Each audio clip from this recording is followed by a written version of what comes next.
So guys আজকে মামার এখানে ঢালাই দেওয়া হয়েছে। এই দেখো মেজদা ভাই, দেখো কি সুন্দর খায়, দেখো।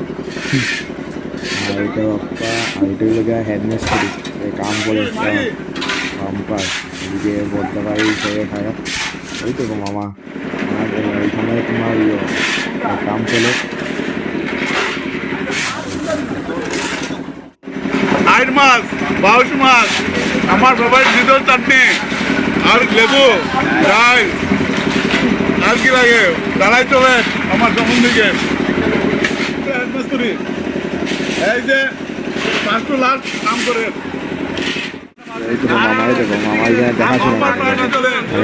সুন্দর মতন খাইছি। আর এই দেখো একটা মাছ দিচ্ছে, বলো।